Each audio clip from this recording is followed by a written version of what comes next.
waraanuma keessa sababii turee fi sababbiidhuma waraana keessa tureef gara kanatti sassaabanii fidan malee namni qofatee irra geenye Ishi akkasuma sababni gara kanatti dhufee jechuudha. Hoogganaan sababoonni garaagaraa baay'een sababoota garaagaraati. Maaliif hoogganaan Oromoo kan ta'e hirii gadi godhaniiti kanneen saba Oromoo hin taane mataa gubbaa isaanii taphatanii jechuudha. Kan dirqii akkanaa kanneentu jira. Gaaffii biraan sin gaafadha. Mindaan keessan kan harka sin ga'u. Biroosiitu hin taane kan harka sin ga'u. Kan ciccitee taaksiin jira, peenshiiniin jira, waan garaagaraa sin irraa citamiti. Akkuma hojjetaa mootummaa tokkotti. Harka kan sin ga'u meeqa? Mindaan kun immoo isin ga'ee isin jiraachisaa jee isin ga'a. Kan biroo wanta ittiin jiraattan qabdu jechuudha. Uummanni isin faana lolu kun raayyaa ittisa biyyaa kan jedhamu kun yookiis immoo humna addaa kan jedhamu kun tooftaa biraa kan ittiin fayyadamuu qabaa jechuudha. Uummata saamee haa ta'u, birrii saamee haa ta'u waan garaagaraa jira. Kana nutti hin qabu. Mindaan kun isin jiraachisuu akka hin dandeenye waan beeknuuf. 600 mitii fi Kata ammaatti kumi kudhanii fi 600 kumi kudhanii fi wayyuu nama hin jiraachisu. Kanaaf nutti himtu keessa akkamitti akka jiraachaa jirtu. Dhuguma mindaa kanaan jiraattu wanta biraati. Mindaan jettan nu kaffalamu birrii 2,500 fi birrii 15 kan nu lakkisaa jirra. Reeshina jedhamee birrii 850 kan kaffallu harka keenyaan gahu birrii 600 birrii 65. Mindaa kanaan dhuguma jiraachuu hin dandeenyu, beela dandeenyee obsinee kan deemuu dandeenyu. Namni kun immoo amma ani magaalaa keessaa hin jiraachati ture. Mindaa 600 kan fudhadhee surree tokko gaafa ittiin bitadhu waanuma bunaan ittiin illee dhuguun qaban. Amma mindaan keenya ji'aanuu gahuutti liqeeffannee warra nutti aanaa irraa sibiilii alaa irraa isaa ta'u kan irraa warra nutti aanaa irraa liqeeffannee kan ittiin jiraachaa jiru. Insaamanii uummatama. Isin saamuu dhiisuu dandeessu kan si faana jiru kan saamu hin jiru gaafa gahuu hin jiru mindaati. Hin jira. Nama mobaayiliin cabsanii isa. Hin cabsu. Nama birrii yeroo birriin jijjiirame sana birrii saamaan turre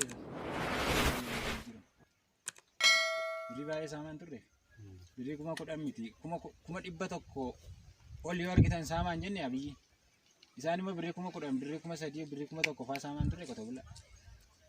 Daalammoo gocha kana isin miti kan raawwate si ta'uu dhiisuu danda'a miti garuu immoo maqaatti waamama waraana kanaa isintu qaba. Itti humna addaa keessatti kan gocha sana raawwatatee ture humna addaati miti akkuma waraana sanaatti deebii laatta malee waan goote qofa miti beeku.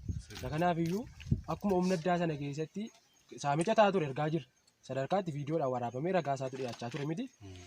Mindaan kun nan ga'uutti isin ga'u taanaan dirqama yookaan ji'a dhufuutti liqeeffatte immoo ji'a dhufu immoo akkamittiin jiraataa turte. Kanaafiyyuu saamuun hin jirti. Birriin lafti dhuftuyyuu malee saamamteetti jechuudha.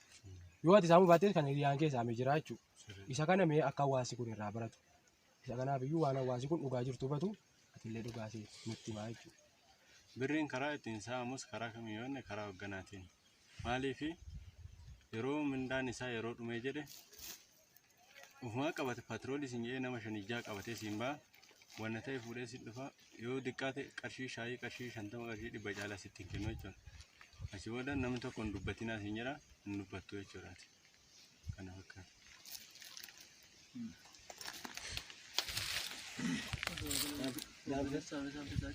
Hoogganaa keessan bira saamee sin saamsise. Gaaffii biroon sin gaafa. Amma isin harka diinaatii baasan. Harka waraana mootummaatii baasanii harka waraana bilisummaa Oromoo jiru. Waraanni bilisummaa Oromoo immoo kanarra waan baay'ee isinitti himaniiru ta'uu danda'a. Gaafa nama qabu nama qalaa, nama harka kennatee nama hin ajjeesaa, hin gubaa waan baay'ee isaaniiru. Isin miti uummata nagaa hin ajjeesu jechaa turan ta'uu danda'a isin. Isin garuu lola keessatti hin qabne miti. Namni isin rukutee jira. Namni isin miidhee jira innuma faana deemtu. Yoo deemsi isin miidheen alatti wanti biraa isin miidheera. Amma kanaafuu kana booda jechuudha. Amma boqottanis murtoon keessan maali?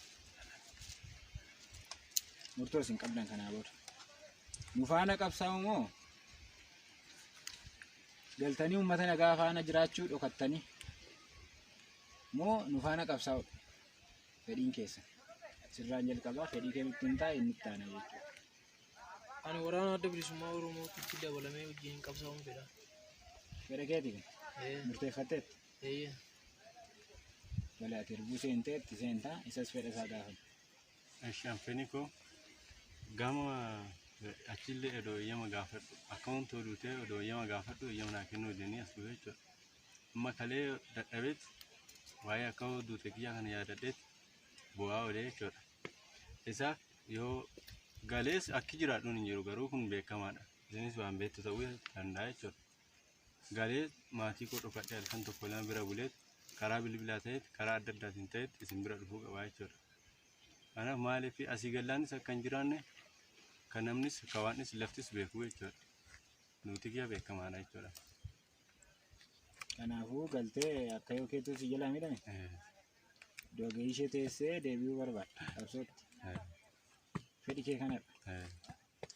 Tolee. Kan biraa gaaffii tokko dhumarratti sin gaafanname. Hiriyoota qabdu. Ammayyuu mooraa diinaa keessaa kan lafa dhiitan jiru. Waan meeqayyoona kan amma tarkaanfii kaleessaa tarkaanfii safaana isa safaana. Hunda dhaga'anii isaan karaarraa makfamanii amma immoo kan biraa dhufaa jira taa'u. Inni galee. Jarri kun amma yoona yookiin akkuma keessan kana gurra duudhaa dhufan ta'a. Dhufaa jiru ta'uu danda'a. Hin dhageenye shaniin sun isuma isaan jedhan rasaasuma lama baatti ijoollee bashantuu fa'aa 10 fa'aa walitti qabamee namatti dhukaasee baqatee badaa akkasitti hubatanii dhufaa jiru ta'uu danda'a. Dhaamsa isin qabdaniif maali jara kanaaf? Ijoolleen achitti afaniifani dhaamsa hin qabu akka kootii. Waraanni adda bilisummaa Oromoodha. Nama nyaataa nama qalaa sabaaf sablammii garaa garaati jedhamaa kan ture kunoo asitti argaa jirra. Sabni biraallee Amaarri hin jiru as keessa. Tigireen hin jiru. Sabni biraa as keessa hin jiru. Sabni as keessa jiru Oromoo qofadha.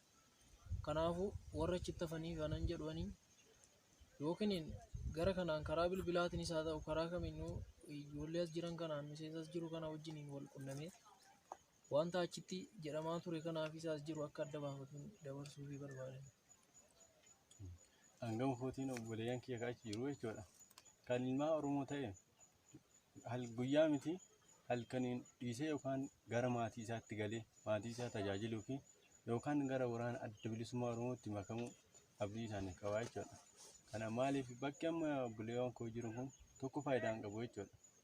Miidhaa fi ajjechaarra kan jiran kun karaa ibiddaa karaa humuuzii jala jira waan ta'eef dhiisanii akka gara maatii isaaniitii fi gara waraana adda bilisummaa Oromootti akkuma kan isaaniif dhaamu jechuudha.